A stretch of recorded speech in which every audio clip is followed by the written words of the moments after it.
O Em Dia com a Saúde de hoje começa agora e o tema é bem interessante: mitos e verdades sobre doação de órgãos e tecidos. O nosso programa é uma parceria da TV UFMA com a Associação Médica Brasileira no Maranhão, sempre com a participação de um especialista. Continue assistindo e saiba como ficar em dia com a saúde.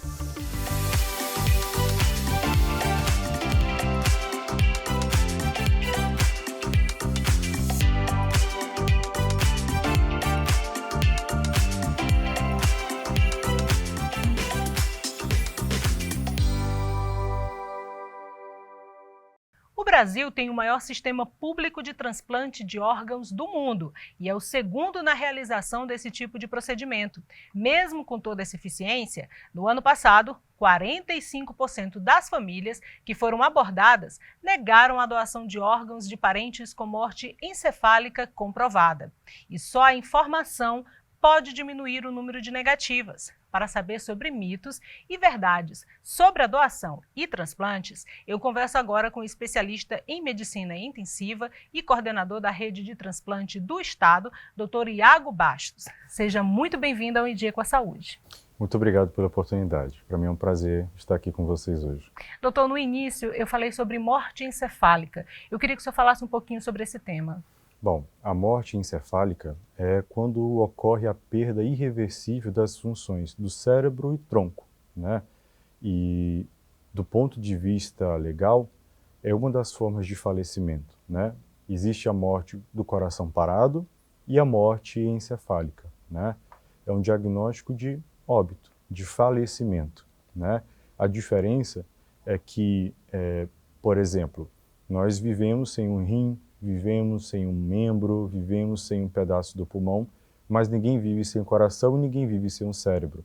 A grande diferença entre as duas é que, em decorrência da atividade periférica dos nervos, alguns órgãos continuam funcionando às custas dos aparelhos, né?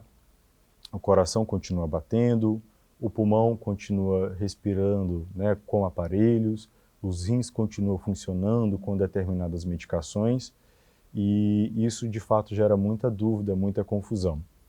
O diagnóstico de morte encefálica é um diagnóstico extremamente sério, né? Porque é um diagnóstico de falecimento. Então, para que a gente possa entregar 100% de confiança e de segurança para a família e para a equipe, né? É tanto que não existe nenhum caso no mundo de alguém que confirmou a morte encefálica e voltou à vida, né? O que acontece é que pacientes em coma podem melhorar e acordar eventualmente, né? A morte não. Então, como que nós determinamos a morte encefálica? São feitos 4 exames, né? Feitos por médicos especialistas diferentes, onde em 2 exames clínicos são testados todos os pares cranianos, todos os reflexos de tronco cerebral. Caso sejam negativos, é feito um teste de respiração de pelo menos 10 minutos com os aparelhos desligados, né? E ninguém consegue ficar mal 1 minuto sem respirar. A gente deixa 10 minutos sem respirar com o aparelho desligado para ver se a pessoa tem alguma incursão respiratória. E por fim, ainda é feito um exame complementar que não é exigido em outros países, né, como os Estados Unidos, mas que no Brasil é exigido, que pode ser o Doppler transcraniano, ou o eletroencefalograma, ou angiografia ou cintilografia. E só se os 4 forem positivos é que o médico tem 100% de segurança e de confiança para chegar para a família e dizer que aquele paciente faleceu, de que a morte encefálica foi constatada. É tanto que quando esse diagnóstico ele é fechado, né, vai para a Central de Transplantes do Estado, que avalia todo o prontuário, corrobora as informações, né, e no momento que o médico comunica para a família, ele já entrega a declaração de óbito ou encaminhamento ao AML em causas externas. Para finalizar, se porventura algum dos exames não for positivo para a morte encefálica, o paciente teve algum reflexo, por exemplo, ou mostrou alguma atividade cerebral, o protocolo é imediatamente abortado, o paciente continua com o diagnóstico de coma e segue todos os cuidados. Então é um diagnóstico muito sério, muito rigoroso e com uma série de pré-requisitos legais. É importante falar sobre essa seriedade, né? Muitas pessoas acreditam que se demonstrarem que são doadoras de órgão, de repente vão acelerar o processo de morte, desligar os aparelhos.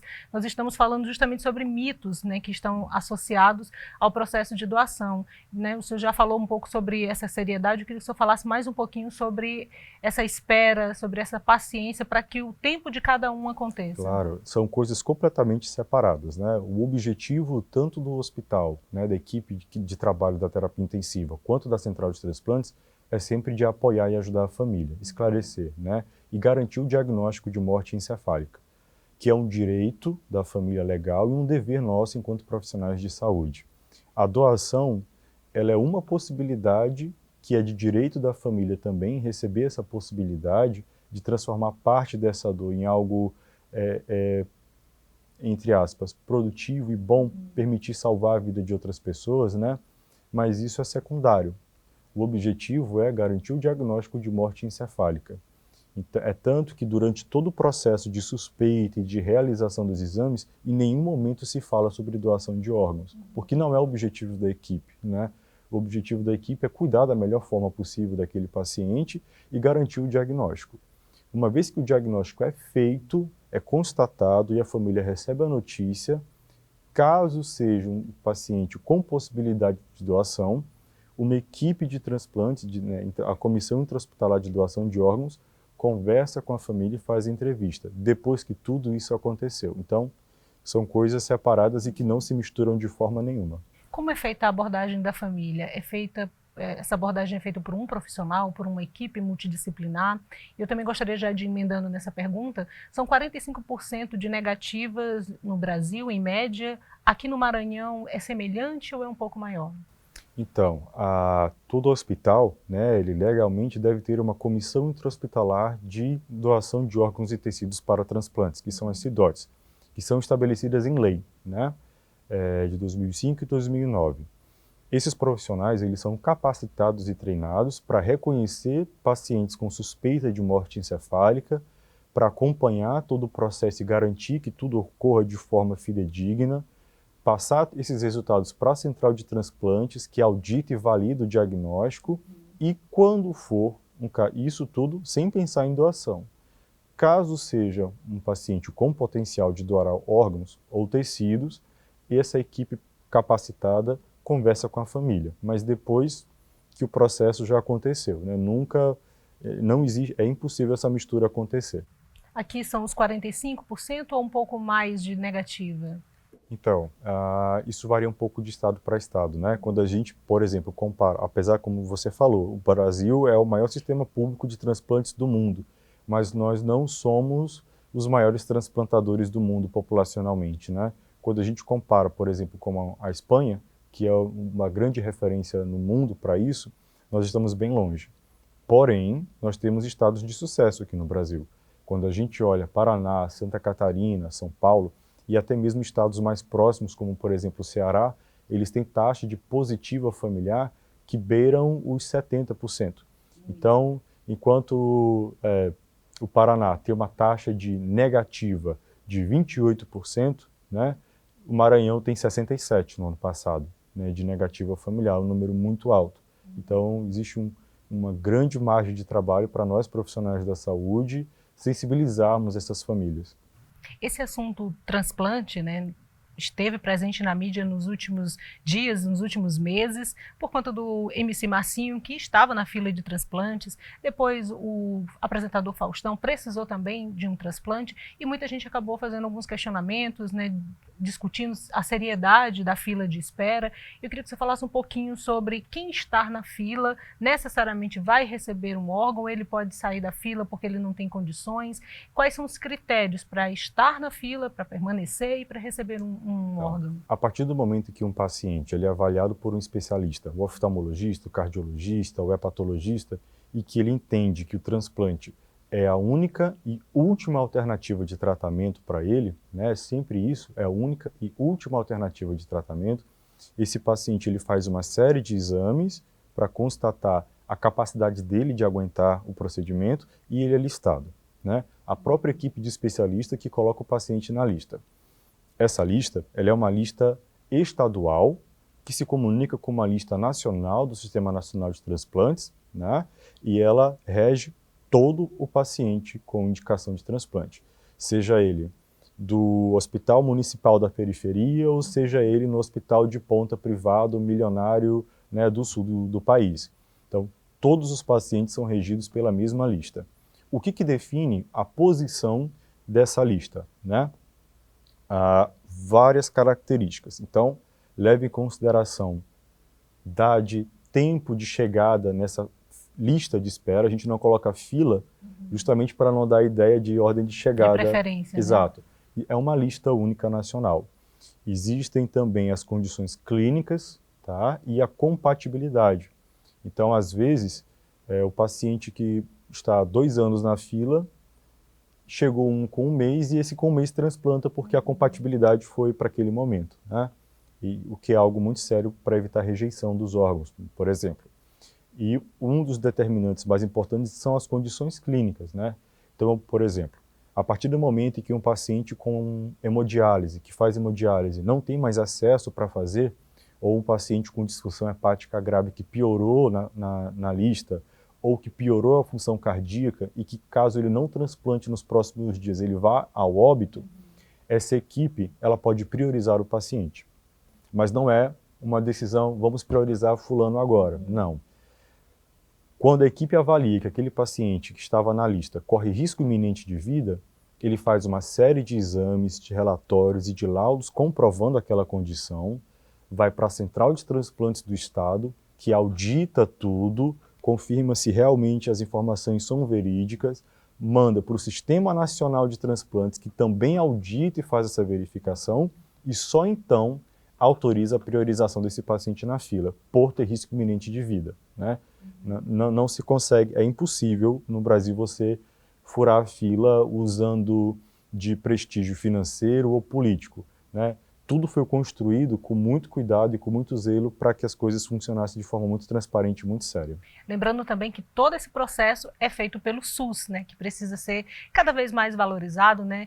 Ótimos profissionais trabalham no SUS e é uma lista, é uma fila, no caso o senhor corrigiu, não é fila, é uma lista única. Uma lista única, né? E séria, né? Isso.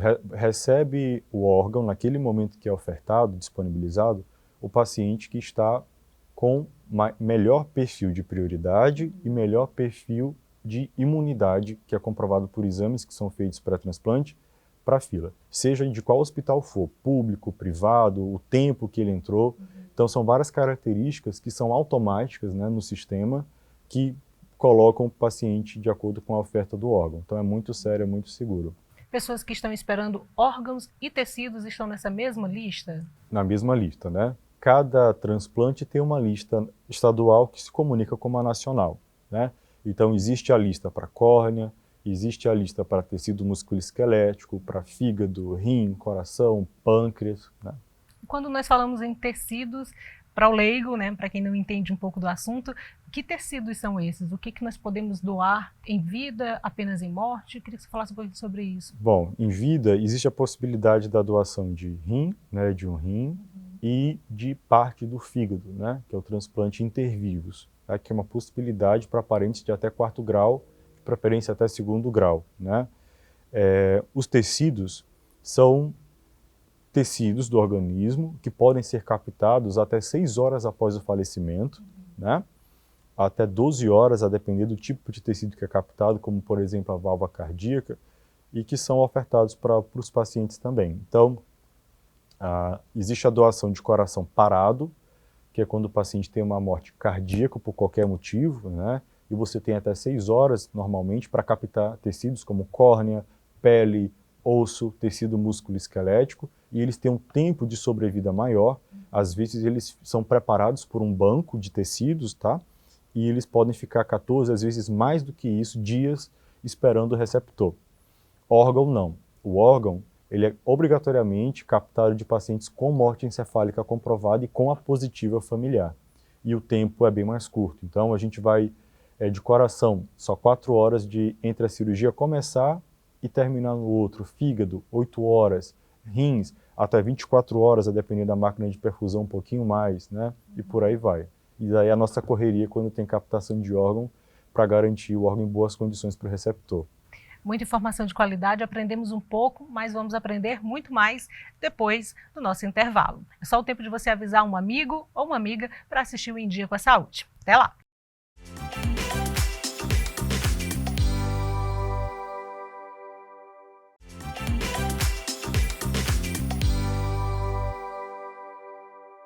Voltamos com o Em Dia com a Saúde para continuar conversando com o especialista em medicina intensiva e coordenador da rede de transplante do Estado, Dr. Iago Bastos. E o tema é mitos e verdades sobre doação e transplantes. Doutor, eu gostaria de começar esse novo bloco perguntando para o senhor sobre o comprometimento de órgãos e tecidos. Geralmente acontece por um fator genético ou os nossos maus hábitos também produzem a necessidade de um órgão, de um transplante? Existem os fatores genéticos, né, genotípicos, algumas doenças congênitas, sobretudo, e predisposição familiar também para determinadas doenças, mas existe também o fator fenotípico de hábitos de vida, né? Então, os pacientes que não fazem o controle adequado da pressão arterial por serem hipertensos, diabéticos mal controlados, pacientes com hábito de sedentarismo, com abuso de substâncias alcoólicas, né? Tudo isso favorece o comprometimento de órgãos como coração, pâncreas, fígado, né, rins, pulmão, e podem evoluir para a necessidade de um transplante, infelizmente. E é comum acontecer a rejeição? Porque o senhor falou que tem todo um cuidado, né, de compatibilidade, né, de todo um preparo, mas é comum que aconteça a rejeição do órgão? Felizmente, hoje em dia, não é comum, né? É por isso que eu sempre brinco com os alunos que é impossível você, por exemplo, acreditar nesses filmes que você dorme e acorda numa banheira com uma cicatriz, né? A complexidade necessária para avaliar a compatibilidade, a rejeição é gigantesca, né? Então, a partir do momento que a família dá o sim, é feita uma bateria de exames nos laboratórios de imunogenética e histocompatibilidade para avaliar a compatibilidade inicial, tipagem sanguínea, reatividade. Depois disso, é feito mais uma bateria de exames que às vezes demoram 6 até 12 horas para fazer o cross-match, para avaliar de fato o melhor receptor dentro daquele painel, e só então o órgão vai ser disponibilizado conforme a lista. Então, é todo um processo rigoroso para reduzir o risco de rejeição. Esses pacientes, ainda no intraoperatório, eles começam a receber terapias imunossupressoras, né? Normalmente é uma terapia tripla para evitar rejeição e que ele vai usar para o resto da vida. A depender de fatores genéticos, fatores sociais, fatores de hábitos de vida ou das condições em que o órgão foi ofertado, por exemplo, quanto mais tempo de isquemia ele passa esperando ser implantado, maior a chance de complicações, por exemplo, né? Esse órgão pode sofrer uma rejeição aguda, hiperaguda, e o paciente precisar de um retransplante de emergência, né? São situações muito críticas, sobretudo nos pacientes com doação de pulmão, fígado, coração, que não tem uma alternativa a não ser retransplantar em caráter imediato ou acabam falecendo, né? Mas, com tudo isso que é feito, a rejeição ela se torna cada vez mais rara e, a depender do órgão, ela fica menos do que 5%, alguns outros 10%, né? Então, é um número bem palatável diante da gama de transplantes que é feito. O senhor falou sobre os cuidados pré-operatórios, né? Falou sobre a medicação, mas também outros cuidados são necessários pós-transplante, tipo alimentação, prática de atividade física, tem alguma restrição? Basicamente é vida normal, né? Mas com alguns cuidados, né? Então, por serem pacientes imunossupressos, né, com imunidade mais baixa, imunocomprometida, o ideal é que evite exposição em ambientes com pessoas doentes, grandes multidões, para evitar ficar gripado, contrair tuberculose, por exemplo, ou outras infecções, né, mais graves. E, com certeza, mudar os hábitos de vida, né? Se você recebe um órgão, como fígado, rim, e você continua mantendo os mesmos hábitos de alimentação desregrada, excesso de carboidratos, vida muito sedentária, abuso de álcool, os problemas vão acabar aparecendo novamente, né? Orientações que servem para todos, né? Não só para os transplantados. Com certeza. Doutor, o Brasil possui mais de 5 milhões de pessoas cadastradas no REDOME, que é o Registro de Brasileiro de Doadores Voluntários de Medula Óssea. É preciso aumentar esse número? Ou 5,5 milhões, um pouco mais, é Muito, né? O suficiente? Brasil tem mais de 2 milhões de pessoas, né? 200 milhões de pessoas, perdão. E por mais que 5 milhões cadastrados pareça um número muito grande, né, em relação a esses mais de 200 milhões de brasileiros, a gente lembra da questão da compatibilidade, né? Então, como eu falei, uma série de exames são realizados em doador e receptor para avaliar a melhor possibilidade de compatibilidade, né? E é muito difícil você conseguir encontrar um doador que preencha os dados de compatibilidade adequados com o menor risco possível, né? Se fosse algo mais simples, bastaria receber a doação do primo, do tio, do pai, da mãe, mas a gente sabe que não é sempre assim. Então, da mesma forma que a gente precisa aumentar o número de doadores de sangue, né, a gente passa por períodos de estoques muito críticos nos hemocentros do Brasil, a gente precisa incentivar a população também a se cadastrar para doação de medula óssea. E tem uma restrição também de idade, né, para participar desse cadastro. 18 a 35, se eu não me engano? Normalmente essa é a faixa de ouro, assim, né, do ponto de vista de responsabilidade legal e de viabilidade do tecido hematopoético que é doado. E o cadastro é feito no Hemomar. O cadastro feito no Hemomar é muito semelhante ao que é feito, por exemplo, para a doação de sangue, né? As orientações são parecidas, são feitos alguns exames de avaliação sorológica, é coletado o material e fica registrado. É super rápido, super simples, eu recomendo fortemente que todo mundo seja doador. Falando de mitos, há algum comprometimento da saúde do doador de medula, por exemplo? Ou se regenera muito rápido? Na verdade, ele não sente nem falta, né? Não é algo que espera regenerar e tudo mais. É feito com anestesia local, né? Na grande maioria dos casos, e é algo que a pessoa realmente não vai sentir falta. Falando sobre a questão da quantidade de doações, dos hospitais, da rede toda que é credenciada, como que está a situação do Maranhão? Muitos hospitais estão credenciados, é preciso aumentar a quantidade de profissionais? Queria que você falasse um pouquinho sobre o perfil do Maranhão. O Maranhão, ele tem hoje 2 hospitais cadastrados, né? Um hospital público, né? Que hoje é o único centro transplantador efetivo e o único SUS do estado, e nós temos um outro hospital privado que é habilitado pelo Ministério da Saúde, mas que ainda não começou as atividades na prática, né? Então, na prática, hoje só o Hospital Universitário da UFMA mesmo, né? Que atende toda a população do Maranhão. Nós realizamos aqui no Maranhão, no Dutra, os transplantes de fígado, rim, córnea, tecido músculo esquelético e recentemente a habilitação para transplante cardíaco também. A despeito disso, existe ainda espaço quando a gente enxerga o que é preconizado pela ABTO. Então, a ABTO ela preconiza que para a população do Maranhão, que é de 7,1 milhões de habitantes atualmente, né, no estado, o estado tem a capacidade para 2 serviços de fígado, 5 serviços de transplante renal e um serviço de transplante cardíaco e alguns de córnea, né, para transplante de córnea. Hoje nós temos 2 de fígado, 2 de rim, 1 de coração, 1 de músculo esquelético e alguns serviços de transplante de córnea. Ainda existe espaço para crescer, mas é um processo muito difícil. Não é qualquer hospital que chega e diz, vamos transplantar hoje, não. Você precisa manifestar interesse, a Central de Transplantes do Estado entrega uma série de pré-requisitos legais que têm que ser cumpridos, e isso, quando são cumpridos, volta para a Central, que manda para o Sistema Nacional de Transplantes, que avalia a viabilidade e as condições, faz uma visita em loco para avaliar as condições e a seriedade do hospital, e num processo que às vezes demora 1 ou 2 anos, ele libera o hospital para fazer as cirurgias. Então é bem seguro. Em relação às equipes, a gente não tem o que desejar. O Maranhão ele dispõe de profissionais excepcionais em todos os campos. Então nós temos cirurgiões cardíacos, cardiologistas, cirurgiões do aparelho digestivo, hepatologistas, nefro-urologistas, hematologistas de renome nacional e internacional que trabalham no transplante. Então, do ponto de vista técnico de equipe, eu não sairia do Maranhão por conta dos profissionais, não. Depois de toda essa complexidade explicada pelo senhor, ainda tem gente que acha que é fácil burlar essa lista de espera, essa fila de espera. Né? Eu sou um grande entusiasta do SUS, trabalho no SUS, trabalho no privado, mas não largo o meu trabalho no SUS de jeito nenhum, sou apaixonado pelo SUS. E em relação aos transplantes, é algo que eu levo como missão de vida mesmo. Para mim é uma missão de vida e eu acredito cegamente na seriedade do processo, né? quando você faz parte do serviço de transplante, você se apaixona justamente por isso.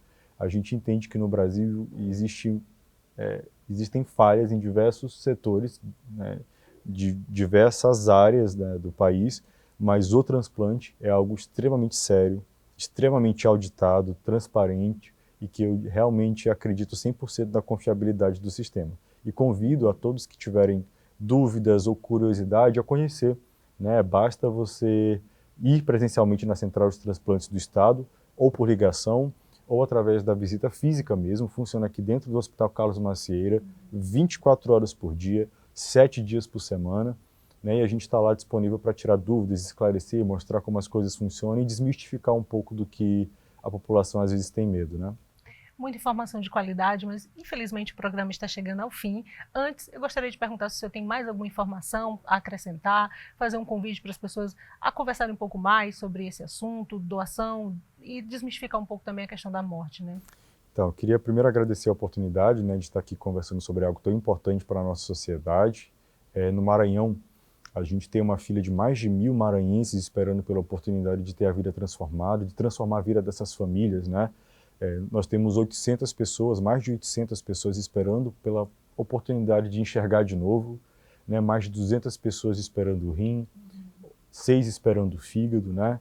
E a tendência, infelizmente, é aumentar com os hábitos de vida da sociedade, o que acaba gerando esses mais de 65.000 brasileiros hoje que esperam na fila por a possibilidade de um transplante e pela nova oportunidade de viver. O sistema de transplantes no Brasil é totalmente gratuito, é via SUS, auditado, transparente, 100% seguro, mas todo o nosso trabalho só existe com o sim. E a gente só consegue esse sim da família quando ele vem de forma espontânea, quando esse ato de amor, de generosidade, mesmo no momento de tanta dor, que permite transformar parte dessa dor em algo bom, em um sentimento bom de ajudar o próximo, a gente só consegue quando essa doação, essa positiva, vem de forma muito natural. E essa naturalidade só vem com conhecimento e com informação. Então, existem muitos mitos, o mito da religião, por exemplo, né? E a gente sabe hoje que nenhuma religião proíbe ou é contra, pelo contrário, eu acho que não existe ato de maior amor, de solidariedade, né, ao próximo do que você doar. Né? Doar o que é mais importante para você naquele momento, que é um órgão do seu ente querido, daquela pessoa amada, né? Então, o cristianismo, o budismo, o islamismo, o candomblecismo, né, todas as matrizes religiosas, elas são favoráveis à doação de órgãos, né? Um outro mito que também é muito comum é o mito da não preservação do corpo. A doação ela acontece em centros especializados e cadastrados, né, aqui no Hospital Universitário no Maranhão, com muito respeito, muito carinho, muito zelo. Né? Quem tem a oportunidade de acompanhar sabe do que eu estou falando, tudo é feito com muito respeito. O corpo ele é 100% reconstituído e não inviabiliza o velório. É tanto que no velório, a família, alguém só sabe que foi doador se a família contar. Né? Você não consegue identificar que houve cirurgia ali. É tudo realmente reconstituído de forma integral e com muito respeito. E desmistificados os dois principais mitos, né, que levam à negativa familiar alta no Brasil e sobretudo aqui no Norte e Nordeste, inclusive no nosso estado, eu convido a todos a nos procurarem, né, nas redes sociais, nos procurarem presencialmente ou por telefone, seja para informar qual lugar na lista, seja para obter alguma informação, esclarecimento de como acessar a lista, de como ser um doador. A gente está à disposição e eu convido, por fim, a falar sobre isso. Né? A gente só vai mudar a cultura do transplante e conseguir zerar essas filas dessas famílias necessitadas quando a gente começar a conversar sobre isso. Nas escolas, nas universidades, nos hospitais, no nosso trabalho, para que as coisas sejam mais naturais e a gente possa ajudar outras pessoas. Obrigada pela sua presença aqui no Em Dia com a Saúde, doutor.